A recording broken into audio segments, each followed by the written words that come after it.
बिस्मिल्लाहिर्रहमानिर्रहीम अस्सलाम वालेकुम वरहमतुल्लाहि वबरकातुहू। Students, I hope you all will be fine. अल्लाह पाक आप लोगों को सेहत और ईमान की बेहतरीन हालत में रखें। हमने वर्ल्ड जियोग्राफी का लेक्चर नंबर 15 आज स्टडी करना है, जिसमें हम एशिया कॉन्टिनेंट का लास्ट पार्ट स्टडी करने जा रहे हैं, जो है जी वेस्ट एशिया और एशिया माइनर कंट्रीज़। और आज हमारा एशिया कॉन्टिनेंट अल्हम्दुलिल्लाह 100% कम्प्लीट हो जाएगा जी। सबसे पहले हम मैप देख लें तो मैप में आपको कुछ कंट्रीज़ नज़र आ रही हैं। सबसे पहले तो आप ये याद रखें कि इन कंट्रीज़ के नेम जो हैं आपने एक ट्रिक से याद करने हैं। वो ट्रिक है जी RBT और RUG। ये इसको आप याद कर लें, रैबिट और रग, रैबिट रग से याद कर लें RBT RUG। तो इस तरह ये 6 कंट्रीज़ के नेम आप लोगों को याद हो जाएंगे। इन कंट्रीज़ में हमारे पास रशिया को हम पहले भी स्टडी कर चुके हैं, तो यहाँ पे भी हम लोग देखेंगे रशिया को। इसके अलावा यहाँ पे जो है ना, ये रशिया है ऊपर, ये जो सारा बड़ा पार्ट आपको नज़र आ रहा है ये रशिया है। और रशिया के साथ इस साइड पे यहाँ पे यूक्रेन है, यूक्रेन के साथ रोमानिया, रोमानिया के साथ बल्गारिया, और बल्गारिया के साथ इस साइड पे हम देखें तो जॉर्जिया है।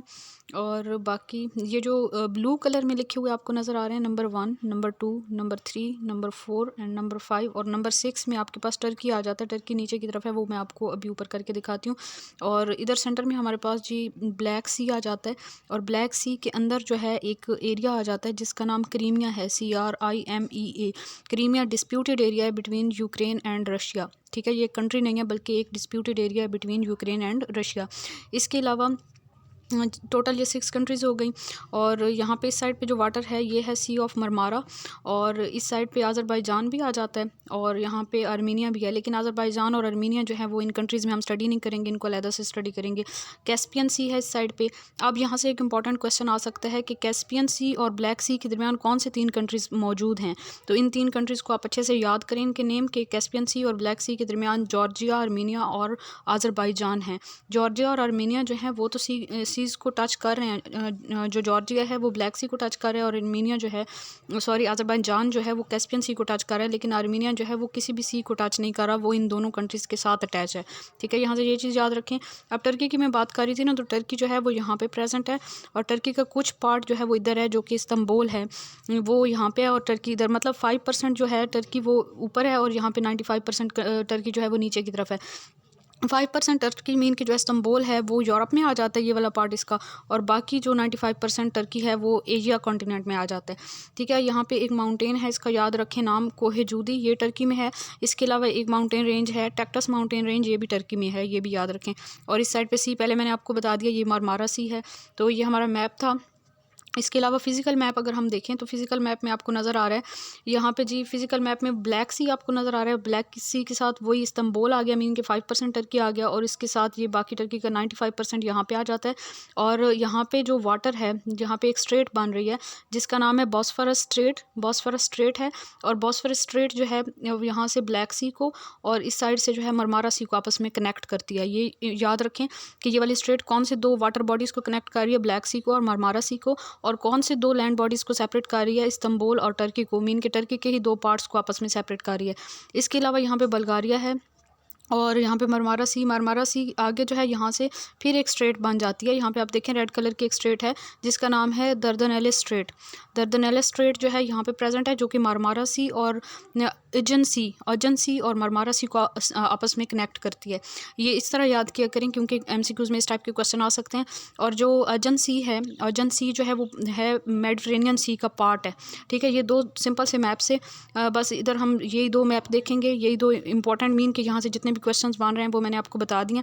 इसके अलावा यहाँ पे इंपॉर्टेंट पॉइंट्स जो हैं आगे मैंने टाइप करके नोट्स बना दिए थे, तो यहाँ से स्टडी करने में आपको मुश्किल नहीं होगी। एशिया माइनर कंट्रीज़ में हम देखें तो कंट्रीज़ नियर बॉस्फोरस स्ट्रेट जो हैं उनको हम एशिया माइनर कंट्रीज़ कहते हैं।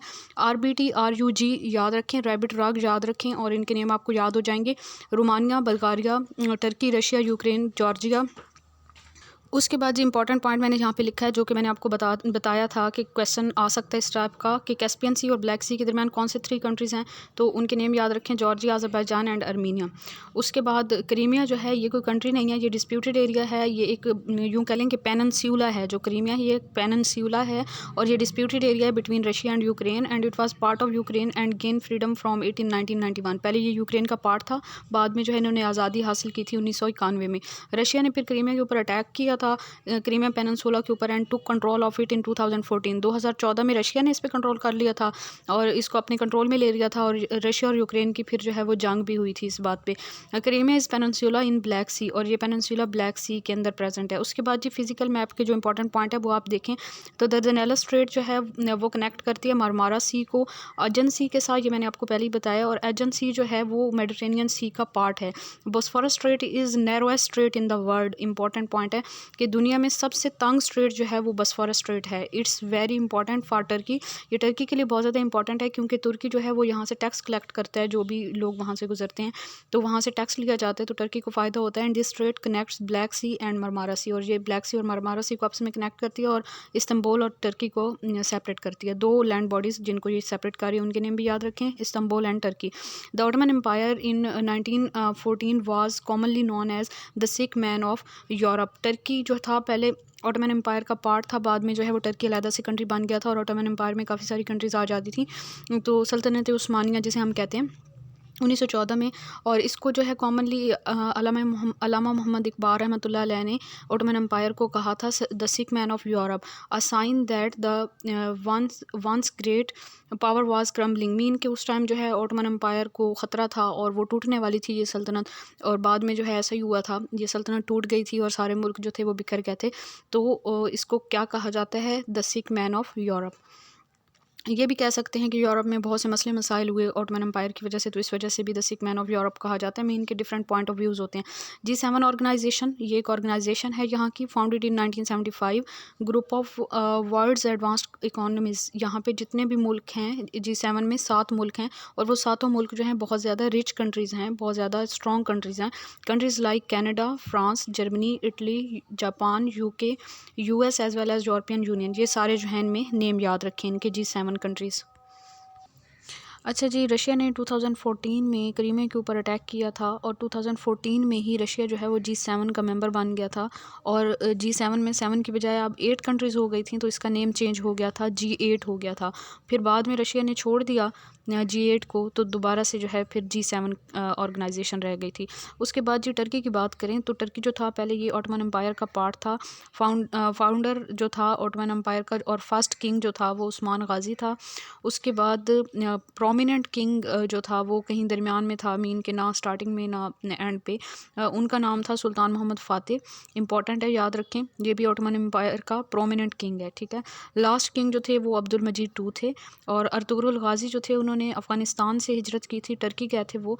इन the way he helped Seljuks to fight against Mongols, उन्होंने रस्ते में जो है वो सल्जूकियों की मदद की थी मंगोलों के ख़िलाफ़, और इस तरह से सल्जूकियों ने जो है उन्हें रहने के लिए वहाँ पे जगह दे दी थी, टर्की में जो है उन्हें जगह मिल गई थी। So his son Usman build Ottoman Empire, और बाद में जो है उनके बेटे ने वहाँ पे सल्तनत उस्मानिया की बुनियाद रखी, और वो बहुत लंबे अरसे तक सल्तनत उस्मानिया चली, 1299 से 1922 तक, ठीक है, ड्यूरेशन याद रखें। सुल्तान मोहम्मद फ़ातेह जो थे उन्होंने फ़तह किया था कुस्तुनतुनिया को इन 1453। कब फ़तह किया था सुल्तान मोहम्मद फ़ातेह ने कुस्तुनतुनिया को? 1453 में, और उसका जी न्यू नेम जो है वो इस्तंबुल है। कुस्तुनतुनिया का न्यू नेम जो है वो इस्तंबुल है, और हज़रत अबू ज़र गफ़ारी रज़ी अल्लाह ताला अन्हु जो हैं उनका मज़ार भी वहाँ पे है, और उन्होंने भी कोशिश की थी कुस्तुनतुनिया को फ़तह करने की, हज़रत अबू ज़र गफ़ारी रज़ी अल्लाह ताला अन्हु ने। When Ottoman Empire established all Arab countries were part of it, जब सल्तनत उस्मानिया बना था तो सारे के सारे अरब ममालिक जो थे वो उसका हिस्सा थे। आफ्टर फर्स्ट वर्ल्ड वार, पहली जंग अज़ीम जो है 1914 से 1918 तक, सल्तनत उस्मानिया उसमें जो है वो टूट गया था, ये सल्तनत टूट गई थी, और जो है बाद में जो है वो टर्की अलहदा से एक कंट्री बन गया, and Turkey become country from Ottoman Empire, Ottoman Empire से अलहदा होकर ये अलहदा मुल्क बन गया। उसके बाद जो ट्रीटी ऑफ लॉसान है 1923 में जो है ये मुआहदा हुआ था between Turkey and Britain, France, Russia.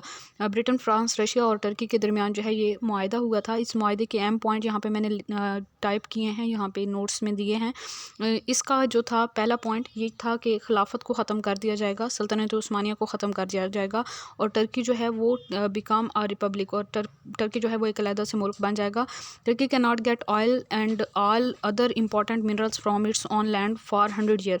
तुर्की वाले जो हैं वो पूरे 100 साल तक अपने ही रिसोर्सेज में से ना तो कोई मिनरल्स ले सकेंगे और ना ही ऑयल और गैस वगैरह वहाँ से निकाल सकेंगे। Turkey can not gate taxes from Bosphorus straight, और बॉस्फोरस स्ट्रेट से 100 साल तक टर्की जो है वो टैक्स नहीं ले सकेगा।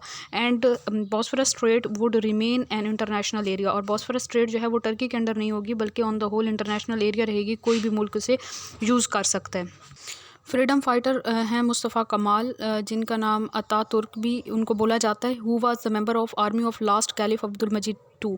जो अब्दुल मजीद टू थे, मीन के जो आखिरी खलीफा थे, उनकी आर्मी में थे ये freedom fighter Mustafa Kemal. Did not accept all the treaty, उन्होंने इस माहदे को मुकम्मल तौर पे तस्लीम नहीं किया था। And tried hard to warn his country, और उन्होंने कोशिश की थी अपने मुल्क को बचाने की, but he could not succeeded accept present Turkey.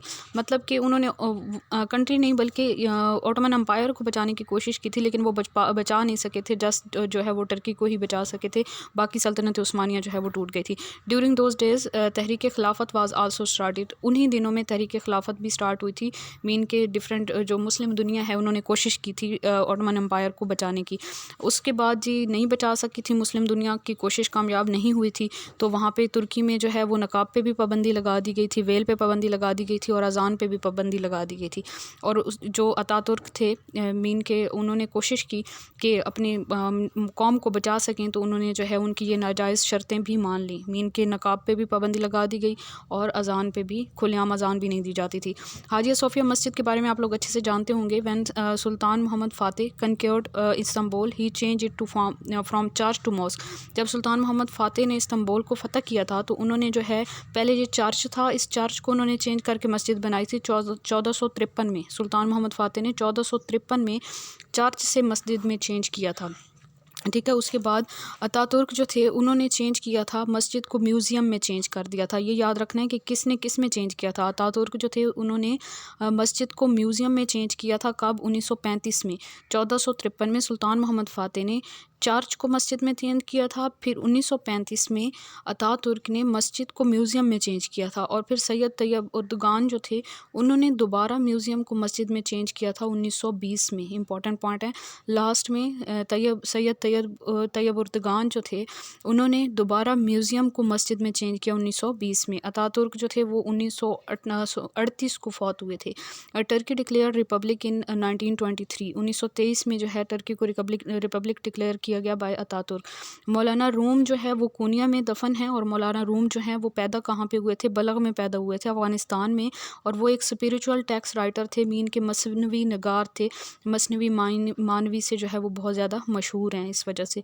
Blue mask और सुल्तान अहमद मॉस्क जो है build by Sultan Ahmed, it is in Turkey. Sultan Ahmed ने जो मस्जिद बनवाई थी उसका नाम ब्लू मॉस्क है या सुल्तान अहमद मॉस्क है, और ये टर्की में है, सुल्तान अहमद ने बनवाया था इसे। जॉर्जिया के बारे में इंपॉर्टेंट पॉइंट्स देखें तो फेमस माउंटेन कोकासस जो है माउंटेन रेंज यहाँ पे है, जिसे कोकाफ की पहाड़ियाँ कहा जाता है, जो डिफरेंट बचपन में हम लोग स्टोरीज़ में भी पढ़ते होते थे, टार्जन वगैरह की कहानियों में, और बाकी भी कुछ कहानियों में पढ़ते थे। याद रखना है कि ये कहाँ पे है? जॉर्जिया में है। कोकासस माउंटेन रेंज जो है, कोकाफ की पहाड़ियाँ जॉर्जिया में हैं। और उसके बाद नगोर्नो काराबाख वार जो है, नगोर्नो काराबाख माउंटेन रेंज है, part of Azerbaijan but is under control of Armenia. Azerbaijan का हिस्सा है लेकिन आर्मीनिया का इस पर कंट्रोल था, इस वजह से 2020 में जो है दोनों मुल्कों के दरमियान जंग हुई थी, आर्मीनिया और अज़रबैजान के दरमियान। At the end Azerbaijan to control on most of its part, और बाद में जो है अज़रबैजान ने इसके बहुत से पार्ट्स पे कब्ज़ा कर लिया था। यहाँ पे जो है ना आर्मीनिया है, इसको आप लोग करेक्ट कर लीजिएगा, ये अमेरिका नहीं है, यहाँ पे आर्मीनिया है, ठीक है। स्पेलिंग यहाँ से, तो यहाँ पे स्पेलिंग में मिस्टेक हुई है, अमेरिका टाइप हो गया, आप लोगों ने आर्मीनिया कर लेना ऐसे। जी ये हमारा आज का लेक्चर था, जो कि इतना बड़ा नहीं था, छोटा सा था, और माशाल्लाह से हमारा एशिया कॉन्टिनेंट कंप्लीट हो गया है, जिसने बहुत ज़्यादा टाइम लिया है और बहुत ज़्यादा मेहनत लगी है मेरी। तो यकीनन आप लोगों को अच्छे से क्लियर हो गया होगा। अगर आप लोगों को पसंद आता है तो जस्ट वीडियो को लाइक कर दिया करें, मेरी हौसला अफजाई हो जाती है। और अपना बहुत सारा ख्याल रखिए, और फिर कहूँगी कि आप अपना ख्याल कैसे रख सकते हैं मेहनत करके और ख़ुद को प्रूव करके। और याद रखें कि जब हम मेहनत करते हैं तो अल्लाह ताला की रहमत भी हमारी मेहनत में शामिल हो जाती है, और हमारी मेहनत का हमें उतना सिला मिलता है कि जितनी हमारी उम्मीद भी नहीं होती। मीन के बहुत ज़्यादा हमें अच्छा सिला मिलता है। जो लोग मेहनत करते हैं वो ज़िंदगी में ज़रूर कामयाब होते हैं। बस ख़ुद पे यकीन रखें और खुदा पे यकीन रखें। अपनी दुआ में याद रखिए। जज़ाकल्लाहु खैर। अल्लाह हाफ़िज़।